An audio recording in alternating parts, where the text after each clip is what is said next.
کچھ بول ایسے ہوتے ہیں جن کو بظاہر عقل نہیں مانتی، سمجھ نہیں مانتی، بظاہر وہ عقل اور سمجھ میں نہیں آتے، لیکن ان میں تاثیر اور طاقت لاجواب، اور ان میں قوت بہت انوکھی ہوتی۔ ان میں یہ بول یا خالص یا مخلص یا خلاص، بے حق کے ابن عباس، بے حق کے مہتر الیاس، بند خلاص۔ حضرت رضی اللہ تعالی عنہ کے دور میں قحط پڑ گیا۔ یہ روایت سند کے ساتھ ہے، مستند روایت ہے۔ قحط پڑ گیا۔ جب قحط پڑا تو اتنا قحط پڑا کہ ایک مائی نے بکری ذبح کی تو اس میں سے ایک قطرہ خون نکلا اور بکری تڑپی بھی نہیں اور ذبح ہو گئی، اس کے اندر تھا ہی کچھ نہیں۔ تو اس نے آسمان کی طرف ایسے کر کے کہنے لگی، واہ محمد، اے میرے محمد صلی اللہ علیہ وسلم، کیا دور تھا آپ کا برکتوں والا، واہ محمد، آپ کا دور برکتوں والا تھا کیا، آپ کا دور برکتوں والا تھا کیا۔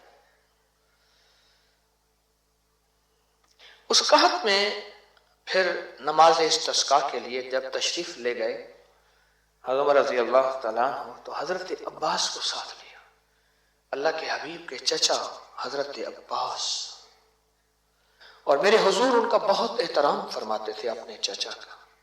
حضرت عباس کو لے گئے اور اللہ سے عرض کیا کہ یا اللہ، پہلے بارش نہیں ہوتی تھی، ہم تیرے حبیب کا وسیلہ مانگتے تھے، اب بارش نہیں ہو رہی، ہم تیرے حبیب کے چچا حضرت عباس کا وسیلہ کرتے ہیں، اور اے اللہ بارش عطا فرما دے۔ اور حضرت عباس رضی اللہ تعالیٰ عنہ کے وسیلے سے بارش ہوئی، اتنی ہوئی کہ سارے خشکیاں ختم اور ساری طرف ہریالی اور سبزہ آیا، اتنی بارش ہوئی، اتنی بارش۔ بے حق کے ابن عباس، اس میں وسیلہ آ رہا وہی، میں یہ بات بیان کرنا چاہتا ہوں، دو انبیاء ایسے ہیں، ایک حضرت خضر اور ایک حضرت الیاس۔ اس میں ہے نا بے حق کے مہتر الیاس، مہتر کہتے ہیں سردار کو، بڑے کو، چودھری کو، آقا کو مہتر کہتے ہیں۔ اس میں جو الفاظ ہیں، دو انبیاء ایسے ہیں، ایک حضرت خضر علیہ السلام اور ایک حضرت الیاس۔ ان کے بارے میں ہے کہ اللہ جل شانہ نے ان کے ساتھ کائنات کے امور تکوینی کو جوڑا ہوا ہے۔ امور تکوینی، غور سے سمجھے گا، تکوینی امور، اور وہ تکوینی امور کیا ہے؟ رجال الغیب کے امور، قطب، ابطال، غوث، کلندر، نقیب، نجیب، ابرار، رجال الغیب، پھر ان کے آگے بے شمار روحانیت کا نظام سارا میرے رب نے ان دو انبیاء کے ساتھ جوڑا ہوا ہے۔ پھر ان کے نیچے عہدے دار ہیں، اور ان کے بڑے حضرت خضر ہیں اور پھر حضرت الیاس ہیں۔ یہ تکوینی امور کے شہنشاہ ہیں، یہ تکوینی امور کے بادشاہ ہیں۔ جب بندہ یہ مہتر الیاس کہتا ہے، تکوینی امور، ایسا غیبی نظام مدد کا، رحمت کا، برکت کا، عطا کا، ایک پل میں حرکت آتا ہے، اور اس بندے کے ساتھ اللہ کی مدد شامل حال اور غیبی نظام شامل حال ہوتا ہے، اور ایسا شامل حال ہوتا ہے کہ انسان گمان نہیں کر سکتا، اور اس کے سارے کام بننا، اس کی مشکلیں ٹلنا، اس کی پریشانیاں دور ہونا شروع ہو جاتی ہیں۔ ان حضرات کی بے حرمت ان کا وسیلہ اللہ سے مانگ رہے ہیں، ایک مہتر الیاس کا وسیلہ مانگ رہے، ایک ابن عباس کا وسیلہ مانگ رہے، جن کا وسیلہ حضرت عمر رضی اللہ تعالیٰ نے مانگا تھا۔ دیکھو ایک بات بتاؤ، تسبیح خانے کا ممبر شرک نہیں دے رہا، تسبیح خانے کا ممبر آپ کو بدعت نہیں دے رہا، تسبیح خانے کا ممبر اکابر کی زندگی دے رہا۔ ہمارے اکابر جو زندگی، جو نظام دے کر گئے ہیں، وہ ہماری سمجھ میں بعد میں آئے یا نہ آئے، ان کی سمجھیں ہماری سمجھ سے بڑی تھی، ان کی عقلیں ہماری عقل سے بڑی تھی، ان کا شعور ہمارے شعور سے بڑا تھا، اور وہ جہاں پہنچے تھے ہم نہیں پہنچے۔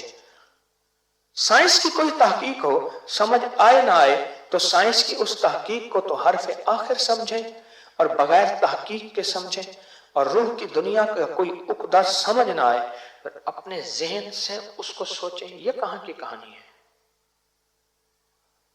یعنی دنیا کے ایسے بندے کا علم جو خود خدا کو ہی نہیں مانتا، انگریز ایسے ہیں جو خود خدا کو ہی نہیں مانتے، اگر وہ کوئی بات کرے تو کہیں واہ سائنس کی تحقیق ہے، اور ایسے بندے کی روحانی دنیا کے عقدے جو اللہ کے قرب میں ڈوب چکے ہیں ان کے بارے میں اپنی عقلیں استعمال کریں، اپنا محدود علم اور وہ علم جو اخبار اور ڈائجسٹوں میں پڑھا ہوا ہے،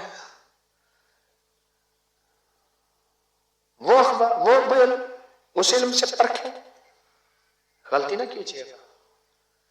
یہ غلطی کرنے والے بھی تاریخ میں ملے ہیں، پھر انہوں نے فرشتوں کا بھی انکار کیا ہے، پھر انہوں نے جنات کا بھی انکار کیا ہے، پھر انہوں نے قبر کا بھی انکار کیا ہے، پھر انہوں نے جنت کا بھی انکار کیا ہے، پھر انہوں نے دوزخ کا بھی انکار کیا ہے، پھر انہوں نے معراج کا بھی انکار کیا ہے، پھر انہوں نے جنات کا بھی انکار کیا ہے، پھر وہ عقل سے پرکھتے پرکھتے کہیں دور چلے گئے۔ حضرت شاہ فضل الرحمان گنج مراد آباد رحمت اللہ علیہ 1895 میں ان کا وصال ہوا، اور بڑے بڑے بزرگوں کے نام پہ بڑے بڑے بزرگوں نے اپنے بیٹوں کے نام فضل الرحمان ان حضرت شاہ فضل الرحمان گنج مراد آبادی رحمت اللہ علیہ کے نام سے رکھا۔ بڑے صاحب کمال درویش تھے اور بہت پہنچی ہوئی ہستی تھی۔ حضرت شاہ فضل الرحمان گنج مراد آبادی رحمت اللہ علیہ فرماتے تھے مجھے جو بھی رہبری ملی ہے مہتر الیاس سے ملی ہے، حضرت الیاس علیہ السلام سے ملی ہے۔ تو پوچھا حضرت کیسے؟ فرمایا جہاں بھی میں اٹک جاتا ہوں میں حضرت الیاس رحمت اللہ علیہ کو، مہتر الیاس کو میں ہدیہ دیتا ہوں، اعمال دیتا ہوں، وہ میری رہبری کرتے ہیں، وہ میری رہبری کرتے ہیں۔ جو بندہ یہ پڑھے گا، یا خالص میرے ساتھ پڑھیں، یا خالص یا مخلص یا خلاص بحق کے ابن عباس بحق کے مہتر الیاس بند خلاص۔ ابھی آپ کل بتا رہے تھے اور میں نے آپ کو بتایا تھا، پھر آپ نے آزمایا، کسی کی دکان کی بندش تھی کھل گئی، کسی کے دل کی بندش تھی کھل گئی، کسی کے رشتے کی بندش تھی کھل گئی، کسی کی صحت کی بندش تھی کھل گئی۔ بندشوں کو کھولنے کوئی چیز بندی ہے، تندور بندہ ہے، دکان بندی ہے، گھر بندہ ہے، رشتہ بندہ ہے۔ بندشوں کا لاجواب علاج ہے اور بندشوں کا بہترین علاج ہے۔